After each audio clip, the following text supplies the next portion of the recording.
Okay, we'll be in a minute. We might already be in. Done. Okay, shalom to everybody. My name is Gidon Ariel, and it's been a while since we've been around, or at least it feels that way. And I'm very happy to be saying hello to my good friend Richard Booker. Shalom to you, Dr. Booker. Shalom from Houston. What's going on where you are? Everything's focused on the Middle East these days, as it should be.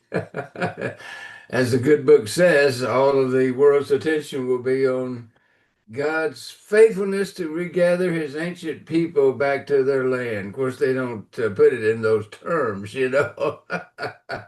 But you know, it's a wonderful time to be alive to see the fulfillment of Bible prophecy. Amen to that. If Uh, God has, if God, if we see in history, if we see in the good book that there's prophecies in the Bible, then we can see throughout history that those have been fulfilled, the ones that have been fulfilled in history, then you should have 100% confidence that the rest of them are going to be fulfilled.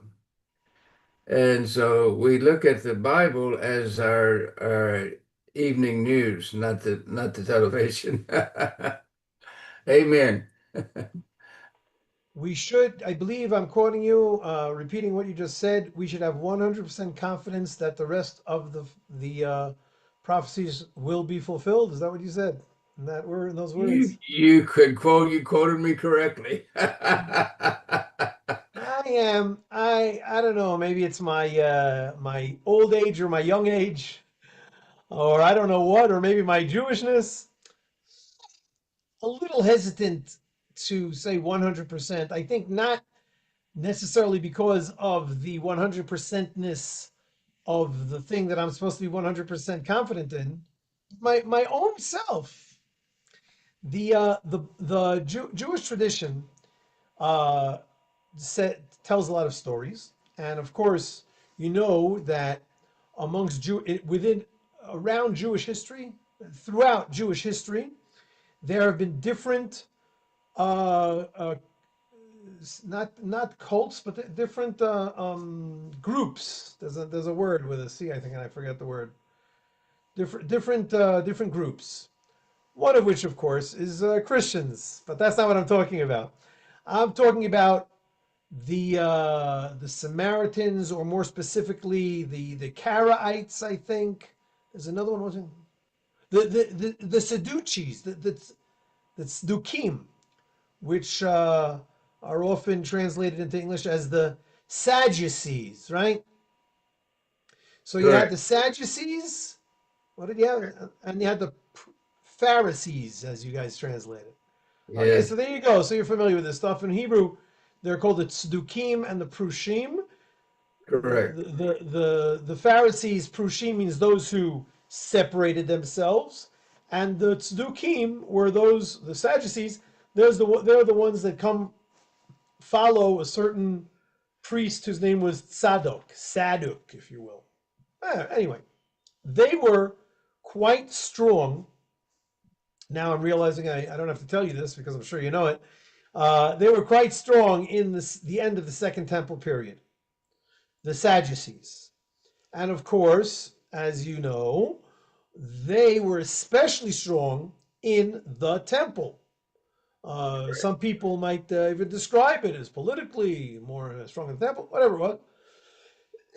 So you had an unequal measure of the temple priests were Sadducees, but the rabbinic Jews, that's a misnomer, the Pharisees, they were stronger in the rabbinic area, or at least they're the ones who wrote the histories. So when I read, We would say they were the Bible teachers. if you will, I think the Sadducees for sure thought that they were Bible teachers. They believed in the Bible without any rabbinic or oral law connected to it. So they wouldn't say that they were against the Bible. But that's not the point that I'm trying to make. The point is that the Pharisees, they also had some power in the temple, and the Talmud writes about how the the the some sort of Pharisee the Pharisees created the ceremony which was to be followed on Yom Kippur. Yes, the annual Day of Atonement, which was, of course, only done in the 99% of it was done in the temple. So it was a very, very, very temple heavy day. Everybody is coming and watching. And they would say, um, please swear. I don't remember exactly, but something like, swear that you are a Pharisee and not a Sadducee. I make an oath. Make an oath. And he would say yes, and then they would both cry. He would go to his corner and cry because he was uh, what you call it? How do you say? Nechshad. He was he. They thought he was thought of as possibly being a Sadducee, and they went to their corner and they cried because the situation had come to a situation that they had to worry that the high priest might have been a Sadducee, which of course there were times when he was. So, why was I telling this whole story? I don't know. I'm interested, but I don't I know. remember now. I'm good at, Okay. I'm usually good at this. Okay. You started by saying, well, that's 100, that can give us 100% clarity. The fact is that even the temple, even the high priest could have done something wrong. And there was another rabbi, a big Pharisee rabbi, a rabbinic rabbi, and when he was 80 years old, 80 years old, he changed his mind and he decided to become a Sadducee. Oh no. Oh no. Which goes to show, and this is a phrase, and this might be where I learned it in a what you call it no, I'm having a little trouble with my words today. The commentary on the book of Pirkei Avot, Ethics of the Fathers, the Sayings of the Fathers. Yeah, Yeah, I have it it's here. Right here. you Right have it there, and I have it here, but there are about 120 readings over there, and it's been a while since I reviewed it. So let here. me try to find it using Google.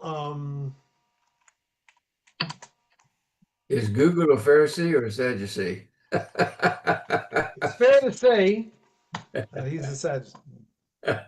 Okay, in the second chapter of Pirkei Avot, in the fourth Mishnah, I'll read the whole thing. It says three things. No, it says two things. Two or three things. It says you should do his will as your will Right.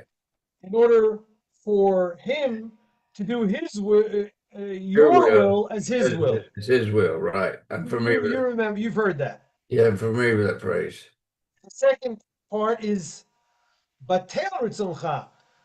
Uh, push away your own wants, defer your wants because of his wants or his commands, in order that he will defer the wants of others uh, instead of your want, for so that your wants would be able to be realized. Did I say that? Did I translate that well? Sort of. Sometimes, but definitely not. It's. I don't want to spend too much time on it. It's obviously very interesting, but the last part of that Mishnah says,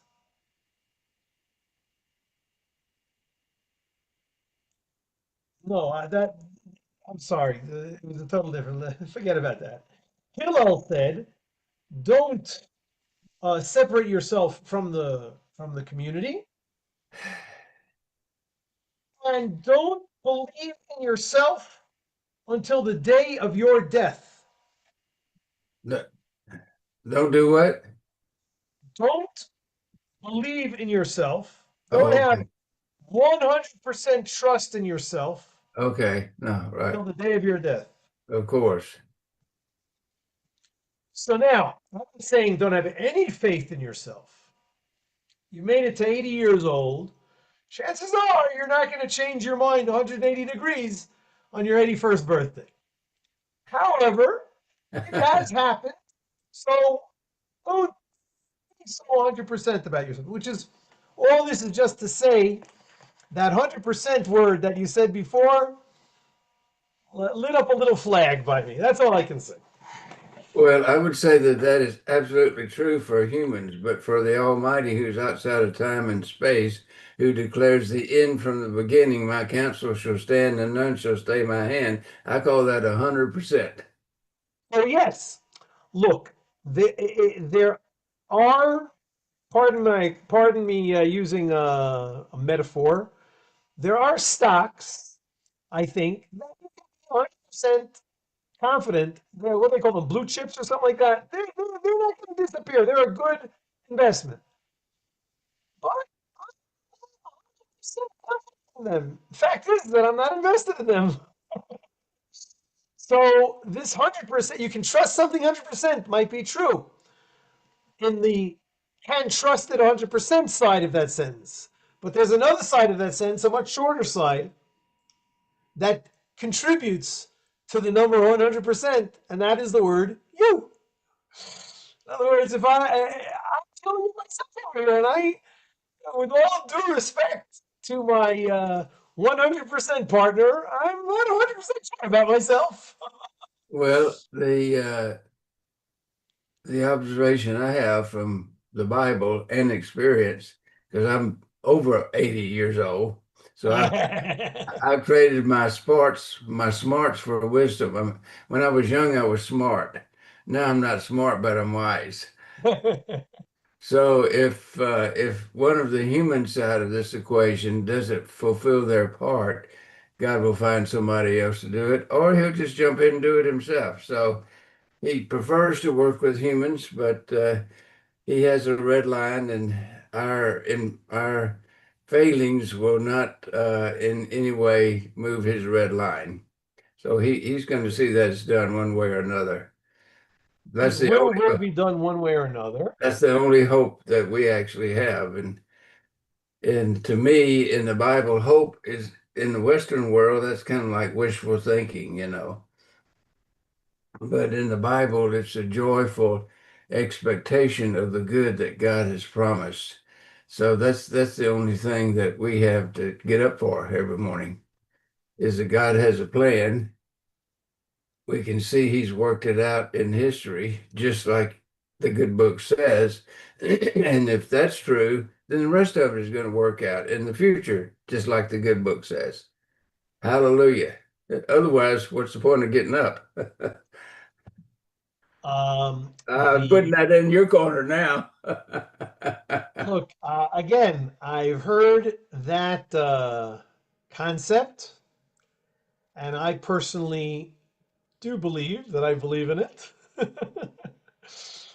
But it's you make it sound like if there's no point in getting up unless you have complete faith in God, in the God of history that can be trusted. That's what you Absolutely. say. So what do you do about the millions? I mean, depends on how you count them, of people who come from a, let's call it a Judeo-Christian or only Christian tradition, but they aren't so 100% sure of it, or they certainly don't behave that way, and they're not, and they don't feel, oh my gosh, I'm gonna. There were people in the in the New Testament that committed suicide, weren't they? God forbid. So these are people, they're not feeling that way. They say, no, I'm feeling fine. Not to mention the billions of people that don't come from a Christian tradition. So these people have no reason to live. No, it's not what I'm saying. I'm saying if you claim to be a believer of Jewish Christian connection, whatever, however you want to say it, but you don't believe what I just said, what's the point of being a believer if you don't believe that there's a God in heaven who's got it all worked out and written in the book? That So, is, it's very different from what you said before. You said, I think you said something like, no reason to get up in the morning. That's what gets me up in the morning. So you're well, basically saying you have to, if you're defining yourself as a believer in any way, then that is one of the basic tenets of belief yes, that God is 100%. right. So sometimes my view of life and talking is at a higher level. And sometimes the second tier of discussion brings out the details, if you know what I'm Okay. saying. Right. I So really took that time. I usually live on top of the Empire State Building, not at the street level, and I see the bigger picture of life. And so I'm usually talking from that perspective. But as you get into the discussion, you come on down on the elevator to the street level where people live and actually explain what you mean. Okay, I'm not 100% sure that you made it to the street level, maybe only to the third floor or something like that, but Okay. Well, we'll take it. so I'm always trying to get people to come up higher, have a bigger view of life. Yeah, fair. Okay, very nice. Um, what else is going on? Anything interesting going on over there? How's the weather by you? Well, God is interesting. He's going on. So absolutely. So yeah, so we're having a wonderful you probably know a President's Day forum coming up this Sunday. Uh, so I'm going to be talking about Arena Sindler. Do you know that name? Sure. So most people don't know these people's names. You know, if you've not been somehow involved with Holocaust studies and life, there's so many. We call them upstanders, you know, who stood up and did something to help in time of need. If you don't know these people, it's thousands of people gave their lives to do something good, a mitzvah, you might say, during the Holocaust. And as I've studied more of these people's lives, it's sad that we don't know who they are, you know. We know about entertainers who are usually worthless, but we don't know about people who actually did something to make a difference in the world and save people's lives. Right. So I'm going to be talking about Arena. She saved about 2,500 Jewish children's lives during the Holocaust. The She is rest, certainly registered as one of the Gentile, one of the righteous of the nations. yeah, she has a spot there at Yad Vashem. So she went into the Warsaw Ghetto as a social worker. Excuse me. She was 29 years old. That's pretty young to be doing something like that, and rescued around 2,500 Jewish children who clearly would have been murdered at Treblinka if it hadn't been for her, you know. Right. Have you ever been to Treblinka yourself? No, I have not. Peggy and I've been there. It's a Ah, sure. frightening place. Nothing. Mm. There's no buildings are there or nothing. Uh, when Hitler realized that the Americans and the Russians were closing in on him, they did everything they could to destroy the death camps to kind of get rid of the evidence of the evil they had done. So they plowed over Treblinka, you wouldn't know there were 800,000 Jewish people slaughtered there in terrible ways. But there's about 18,000 monuments at Treblinka, headstones, and they're representing communities. There's not people's names; it's a community from somewhere in Poland, and yeah, it's about an hour and a half drive out of Warsaw. Hitler was trying to hide what he was doing. Oh, it's a sacred place, but a frightening place to be. Oh, that he built it for the sole purpose of eliminating the Warsaw Ghetto, and this arena, risking her own life, of course, many times, rescued about 2,500 Jewish children, and who knows how many Jewish people are alive today from those 2,500 children. So I'm going to be telling a little bit about her, and I'm hoping that people who don't know her name will come to know her and honor her and respect her. Did she survive the war? Yes, she survived. She was found out and tortured in terrible ways, uh, so that she couldn't walk much because they broke her legs and her feet and things like that, and terrible things. So she survived to a long life, and you Where did know, she live? hmm? She lived in Poland she lived out her life in Poland? Yeah, yes, yes. It was hard because she was crippled, the rest of her life. And this is a young girl, 29, 30 years old. Many young women that age are still trying to find their way in life, and she's rescued all these thousands of children, Unbelievable. risk her own life. So it's my honor to share a little bit about her in this forum. So that's coming up soon. Kol hakavod. That's very, very nice. Thank you. Thank I know you. that I know that my friend Rabbi Chaim Eisen will be participating in that as well. Yes. And I believe um, who else will be on the panel? Oh, Dr. John Gore and Brad Dr. Young Gar. and myself and Okay.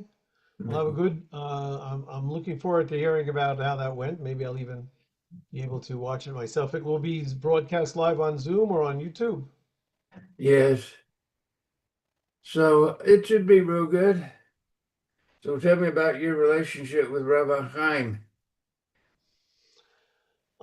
We don't see each other often, but when we get around, then we say hello.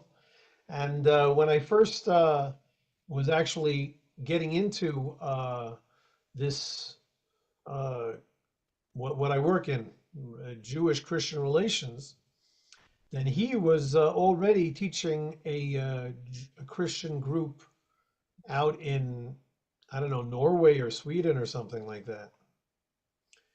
And I went to talk to him a little bit, but gee, this was probably about 25 years ago or something like that. So since then, I meet up with him at the events like this one. Do you live very far from him? Well, a Texan saying that, I would obviously say no. But he lives in Jerusalem, and I live in Hebron, which is about a 45-minute drive just until I get to Jerusalem. And then from Gilo, the neighborhood that you drive into Jerusalem to from where I live in Hebron, then you get on the main Begun Highway in Jerusalem, and you get to his house probably after about 15 minutes, maybe It, 10 it is a minutes. ways. That's called a long drive in Jerusalem, 10 minutes. Sure, of course. We're just now getting out of our subdivision Exactly. in Texas. You're almost at the end of your driveway. Yes, absolutely. Yes. Well, it's a joy to visit with you. How's your family? Thank God, my son-in-law, you might remember, my newly married, I say newly married, he's coming up on, my daughter and he are coming up on a year of marriage in about 2 months, I think. Sounds right. Maybe even less, a week and a month and a Very half. good. Very good. He is finishing his military service in about a week and a half. I know you're happy about that. Yeah, so we're happy about that. And then my daughter and he will take their post-army trip.